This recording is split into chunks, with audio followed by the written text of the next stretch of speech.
Definitely, I would have loved to support Tinubu, but unfortunately, I can't support him because he's too incompetent for my liking. So I'm not a supporter of Tinubu anyway.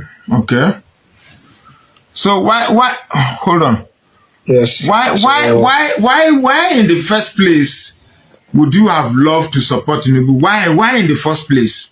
I like to learn. What is it exactly that would have made you love Tinubu in the first place? Well, anyway, Tinubu as a politician is somebody that is worth studying. He was patient politically. He was okay. The way he planned his life, he knows what he was, targeting for, and his kind of politics, bring people closer. Sometimes I feel like I know his next move because some of those moves are moves in, some of the books like I have read, law of human nature, law of power, politics ESCO. So you see that sometimes the way he plays his politics, if he can't fight you, he brings you closer. He knows how to keep, friendship. He has been there politically. He's a courtier when it comes to politics. He prepared his way. So politically, we can't, we can't just say because he has a failure when it comes to leadership, we can't make him look irrelevant when it comes to politics. So when it comes to Nigeria politics, I feel like he's someone to be studied.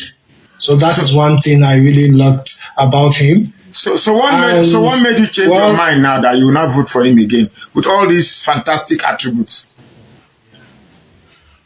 Well, I feel like he lack, in as much as he's a good politician, he lack compassion, he lack humility, which are characteristic of a leader, not a politician. And right now in Nigeria, we don't need politicians. We need leadership. We need leaders. We need leaders who would pay attention to the people, hear the people, and who is compassionate to Nigerians. Someone who will be at the field. And right now, I think physically, he's not the kind of person we need in Nigeria, ranging from his age and some of his antecedents. Yes. So I feel like what I actually felt like, okay, he should have rested and, being an elder statesman, not, a president of Nigeria. Like that, I feel like that office is too big for him right now with his capacity. Okay. I really think in a way you've been, molded, Imam of Hope. I think you have been molded by narratives that have been sold out there. And I'm going to counter these narratives. You see, this is why I said I always like my live videos to be interactive. Because if you are joining me, mute your mic. Mr. Magnus. Mute your mic.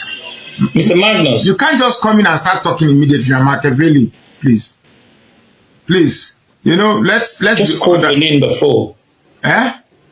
Machiavelli. Go ahead, sir. Go ahead. Go ahead. I will reply to him. Okay. Now, I see Imam of Hope. The only good thing why I'm even responding to is that it's like you're open to learning, and I hope you learn. Now, when you say Tinubu needs to be studied, because you tend to want to say he is a masterpiece of the idea of politics. For me, Tinubu is not an embodiment of political strategy. Tinubu is an embodiment of, legalizing criminality, such that you paint criminality in such a way that it becomes likable. It becomes fanciful to the likes of you. Now, I will agree with you that he's patient. Yeah, I may want to take that one. But then, when it actually came to grabbing the power, what are his ideologies? That you're going to grab power, you're going to snatch power, and then you're going to run away with it. You're dressing touts in the streets. You're dressing touts in the park, and naming them as bishop who agreed with your policy of Muslim ticket. What type of president announces on the first day that subsidy has been removed when you know that crude oil drives the economy? Crude represents about 70% of the revenue generated in Nigeria. Whatever happens to crude immediately affects every other thing in Nigeria. Yes, we all agree that subsidy needed to be removed. But like Peter Obi said, you would have first removed the criminality associated with subsidy. Because right now you have removed the subsidy, but the criminality is still there. Which is why we have not seen any positive effect relating to removal of subsidy.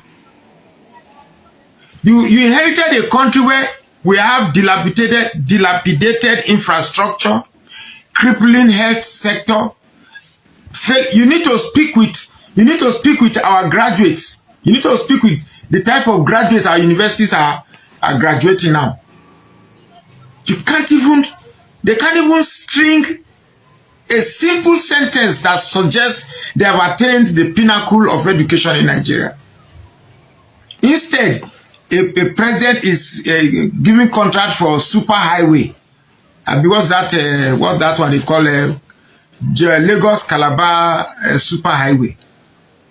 They give it one gigantic nomenclature so that it fits the billions highway, coastal highway. They give it one gigantic nomenclature that suits the humongous money they are embezzling. So for me, I can never study Tinubu as a politician. I can only investigate Tinubu with a view to arresting him and locking him up. That is what I should do. I will invest. To me, instead of studying Tinubu, they should be investigating him. How did our system became so porous to the extent that the likes of people without a verifiable name, without a verifiable certificate, without a verifiable school, without a verifiable source of income, can wriggle their way and become the president of a country? How else do you want the country to be? A president that says he cannot visit where he lost 200 of his citizens, and the reason was that the road is bad. The road he is supposed to repair instead of Calabar Coastal Highway. There is a road in Nigeria that I don't pray anybody should follow. That's from Adamawa to Taraba. Oh my goodness! Don't just follow that road. The road is bad. Thieves. In fact, sometimes there are makeshift roads that are cut into the forest for you to Don't just. So I beg. No, I know I'm not angry with you, Imam of Hope. I just, as you were speaking, I just found out that you've been molded by the narratives of the APC people who try to sell this calamity to us as our president. Machiavelli, I guess you want to say something. Democracy talks about transparency. Democracy talks about building bridges between one another, even if they are not your friends. Democracy talks about bringing resources to the table for the eyes to see. So in all these three things I have just actually demonstrated to you, when he was a senator, what did he do?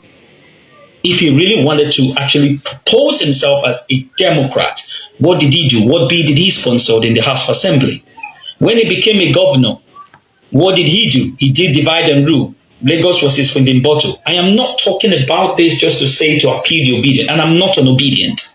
I'm a concerned citizen. I do not believe in these parties.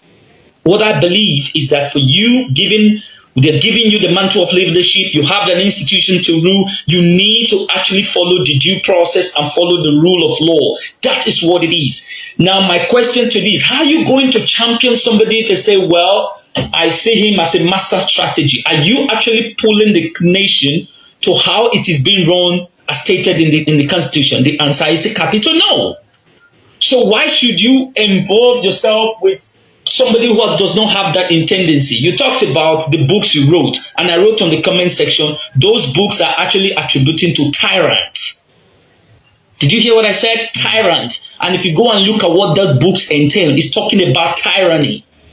And how do you then look at yourself to start watching a book and then emulate it to someone who is behaving as if we are in a Kim Jong-un system of government, or North Korea? No, it doesn't work like that. Transparency talks about it. Mr. Magnus was telling you about the controversy surrounding him. And there's a bullion van found in his house. How did you get the money? This is democracy. You have to prove the transparency. And Mr. Magnus Oraka, you talk about, the reason I don't talk about Obi and these other people, because they are not in the corridors of power. Who is the president of the Federal Republic of Nigeria as we speak? It's Tinubu. So for crying out loud, I think everything he should come and tell us what the Section 14 actually mandates him to do. Protect the lives of every Nigerian and their property. Are they doing it? No. Look at my profile picture today. It says pray for Benue, because as we speak, there are millions of Nigerians being put in a mass grave as we speak. So is that demonstrating somebody who actually believes in democracy? No.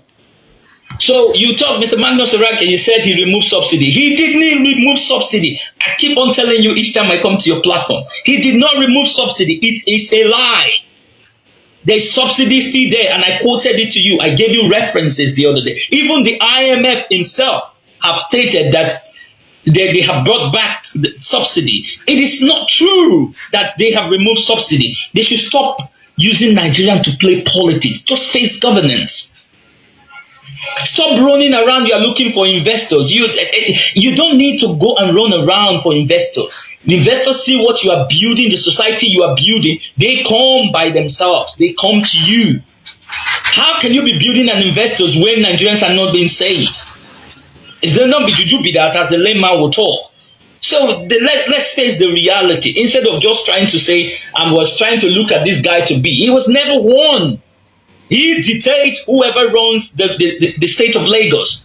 Who does that in a given political system called democracy? Who does that? Who dictates? Does the constitution give anybody to dictate whoever runs a state? Then you don't want, then that person call himself a Democrat. And you ask the question, how are you a Democrat? Because you all know that the situation in Lagos today, how Lagos is being run, is centered around this person in power right now. So why are we then trying to say, I thought this guy was this? It was never this or that. Even while he was a senator. Just as we speak now, Nigerians are going through hell. This person is still receiving $2 million naira a day for food.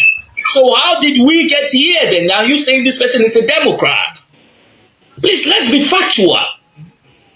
Unemployment rate is going at about 22.19%. This is according to the National Bureau of Statistics. This is not manufactured by me. It is done by his own government, his own institutions. The cost of living is skyrocketing. This is not made by me. This is made by his government. So how is he the Democrat? Then anytime an opposition speaks on the affairs of this nation, all the followers come out and say, please don't speak to the Messiah. Does the Messiah represent the Nigerian and every Nigerian that is living in this geographical territory? Of course he does represent it. So if he doesn't want to be criticized, then he should resign and go and sit down in his own house. Then he would be a private citizen. But as far as he is the public servant to the Nigerian state, he should be the one to be criticized. 2 days ago, the likes of Julius Malema was in this country. Or didn't you guys know? Julius Malema was in this country addressing the Nigerian Bar Association. Didn't you see what he said? So anytime Julius Malema speaks in South Africa today, everybody is trembling because the DA is there, the Democratic Alliance, they know who Malema is. The COP know who Malema is. The ANC government know who Malema is. So why is it that if any of the opposition speaks, it becomes an epidemic to a government who called himself a Democrat, Is that not insane? What does democracy actually means to us then? Okay. I don't understand. Machiavelli should be rounding up now. So it's very unfair for anytime we want to speak to this government, they charge it to be either you are obedient or you are this with their nonsensical thing, other than speaking fact about a nation that is already dilapidating. Talks about the figure. Let's go to statistics. According to the African Polling Institute, 82% of Nigerians do not agree with whatever he's doing, X, Y, and Z. That's a fact. Because he doesn't believe on polls, because he doesn't believe in democracy itself. So why does he want to call himself a Democrat? So in all, this guy is go ahead. Just round up failing now. at all costs, and he's looking for everything. He's looking for everything to build a mansion that there's no mansion. When it gets to my turn, I will explain again. Thank you very much. Thank you very much. And in addition to that, how do you call Tinubu a Democrat? A man, he never told us what he was going to do. I mean, during the campaign, what exactly did Tinubu tell us? What he didn't say, other than on the first day he will hit the ground running. Everything about Nigeria, he took it as a joke. At a point, Tinubu served ingredients from many contents to content creators on Facebook. He said he was going to... He never even believed in statistics. Yeah, He talk about polls. It isn't a statistic we go chop. You get me that? I was ashamed. Hold on. We all listen to you. So he was like, he's going to hit the ground running. First day, second day, keep running. Third day, he will not stop running. I mean, and wait, what is the purpose of our schools if we not have professors to become our university? A man who didn't think before he spoke and said that recruit 50 million youth into the army and take away from their income source what they will eat: cassava, agbado in the morning, yam. Because he's not even living in our own reality. He has his own reality. It is his own reality that he is living in. Our own reality is that, look, things are rough. Things are every day. I live in a community where every day people come to knock on my door. Say, Magnus, can I have anything from you? I'll give 1,000, 2,000. And they'll be happy as if I can. And I called one day. I said, I gave you 1,000 naira. What are you going to buy with 1,000? That's going to buy okra, 200 naira. It's going to buy pepper, 100 naira.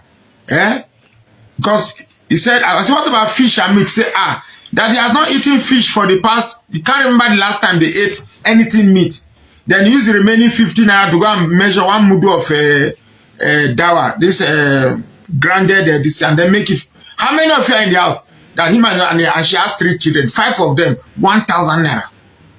I keep on asking a question. Why the hatred on Peter Obi? Why do people in the political space hate Peter Obi so much that you see them coming on national television and they are showing their hatred for the man? You know, sometimes when some people from the north come out and say some certain things, it's not, you will think that everybody in the north don't have sense. You don't know that it's some few people that just come out and open their mouth to just say what they feel like, and everybody will just generalize it and say the northern people are like that. We are not like that. As a matter of fact, the northerners are one of the most welcoming people in the planet Earth. They are the people you can live with and you will love them because they are welcoming. Forget about the security situation that just happened. It's because of poverty. That is why the north is being used by the political and the vipers and the vampires as a playground for insecurity. Because if not, how can somebody like this man, as fine as you are, look at how you are looking very handsome, and you come on national TV, as educated as you are, you come out on national TV to say that you cannot vote for a president that will allow the importation of alcohol in the north. You say that you don't want a president that will allow the importation of alcohol in the north. But the same man that get money from the sale of an importation of alcohol carries the money and go to where there is challenges in the north, and he give them this money and they collect the money. So why did you not tell him not to take money to the north to go and help the poor masses in the north? You see, I don't know why some people just come on national TV to just embarrass themselves on national TV. Before you go to the celebration to talk about somebody, you have to educate yourself. You have to sit down and tell yourself that, am I going there to disgrace my family, or am I going there to make sense? The question is, why do you hate Peter Obi so much? Why the hatred on that man? Why the hatred on Peter Obi? Why did they don't like that man? What the man has never, I have never seen Peter Obi come out and insult anybody. I have never seen that man come out to say this person is like this one. He has never insulted anybody. All he is doing, he is debating very, very diplomatically. That is how the man is debating. And you come out directly on national TV and you are showing how much you hate the man. It has to stop. It has to stop. If we are going to play politics, play the politics the way it's supposed to be. Not that you will be playing politics and be corrupting the mind of people so that you can make them a fanatic and say, you are transferring the hate down to your supporters. They are going to hate Peter Obi. Why? That man have not offended anybody. His only crime is that he wants to rule the country. He is contesting to become president. That is his only crime. The only crime that man have committed. Do you think that if Peter Obi, all the things that he's saying, that he's not a corrupt person, that he didn't steal money from Anambra State, do you think that if that man is lying, by now they would not have picked him up? By now we would have seen it. Even the governor of Anambra State don't like him. The governor must have done his search and say, look at one thing that I found. The Peter Obi that is saying that it's a scent. Look at, I found something. Oh, by now the thing would have gone viral. We would have seen it online that Peter Obi is lying. But he's not lying. How can you hate somebody because of the truth that the person is speaking? Hey to our viewers all over the world, and welcome back to Local Journal. You see, nobody can doubt the political sagacity of President Bola Ahmed Tinubu, because he took so many time and he was patient enough. He was there building in the background to ensure that he gets to this point. So attaining this position he is today is not something that he just started yesterday, and it's not a child's play. He worked for it and he deserves it, no doubt. But you see, his social intelligence and his emotional empathy or social empathy towards Nigerian is something that makes him undeserving of becoming the president of Nigeria, because there is no way you can say you want to become the president and you won't have empathy, or you won't have a sense of pity on your people. And another thing is this: he's supposed to be a Democrat, but the way democracy is going under the current administration is not what we can call democracy. It's not what we can call, or maybe we can attribute the all sense of democracy or being a Democrat to President Bola Ahmed Tinubu, because there are so many wrongs going on under this administration, and under his watch so many things have been bastardized. Under his watch so many things have been turned upside down, just because he wants to come back 2027, just because he wants to ensure that he gets everything he wants to get and returns back and nobody challenges him. So the thing is this: if people are saying that Tinubu has done this, Tinubu has done that, and he deserves everything that he's getting, and he deserves the position, no doubt, nobody is doubting it. He deserves it in every ramification. But the thing is this: you need more than just being deserving. You need more than just being qualified to become the president of Nigeria. Of course, he's a president already, and he's attained the position, most exalted seat in this country, and this is the position he has ever yearned for. He is already there. So why would they want to come back 2027 again when he has not even performed very well, or even to the barest minimum or expectations of Nigeria? So why does he want to come back? Because as we speak, there are so many wrongs going on in the country. Insecurity is going on. There's a poverty. The poverty rate is increasing every day. That's the suffering of Nigeria is increasing every day. And Nigeria itself, we don't have middle class any longer. What we have are the poor class or the rich class. He has removed the middle class from this equation already. And this is the reason why we are saying that enough is enough, and this is the reason why people are canvassing for the presidency of Mr. Peter Obi. I am saying this because we know this is somebody that knows what he wants. This is somebody that knows his onions. This is somebody that already knows what he's supposed to put on, and he will go down running. He will go down as establishing or bringing all those reforms, all those things that he feels like Nigeria needs. Immediately he becomes the president. Not like somebody that doesn't really know what he wants. All he wants is power, yet he depends on people around him or within him to bring about the change we want in Nigeria. Of course, one person cannot do it. Only Mr. Peter Obi cannot do it. And of course, Tinubu alone cannot do it as well. So we need people around them to like ensure that okay, Nigeria gets to where it is. We need good people around them. We need intelligent people around them. We need technocrats around them to pilot the affairs of Nigeria the way it should be. But the people surrounding or the people with President Bola Ahmed Tinubu currently at the moment, are there people that are technocratic enough? Are there people that are good enough? Are there people that have the interests of Nigeria enough to take this country to where it's supposed to be? From the body languages of the subject of President Bola Ahmed Tinubu, I don't think they have the qualities and what it takes to take Nigeria to the next level. And if the driver who is supposed to be Tinubu does not have what it takes to take Nigeria, or before he came in, he doesn't have a master plan for Nigeria, there is no way he can pilot the affair or he can direct his subject or these technocrats around him to do what they are supposed to do. And if you look at the case of Obi, anytime you see him on TV station analyzing his position and what Nigeria needs, you know that this man knows his onions. You know that this man knows what it takes to get a better country. If you look at the comparison and his empirical data or empirical facts he talks about, or maybe he presents anytime he talks, you know that this man has everything to take Nigeria to the next level. So for me, I think it's time for us to try a new person in the South. I don't have anything against President Bola Ahmed Tinubu. In fact, I'm very happy with him for the fact that he has been able to balkanize the North and destroy the Fulani hegemony. So for me, if Obi is not even going to win, or Obi is not going to come as a candidate on the ballot box come 2027, then all our support will go to President Bola Ahmed Tinubu. Atiku should go and sit down. It is not yet the time of the North. Kindly drop what you have to say in the comment section. And if today is your first time to visit our channel, please kindly like, share and subscribe to our channel.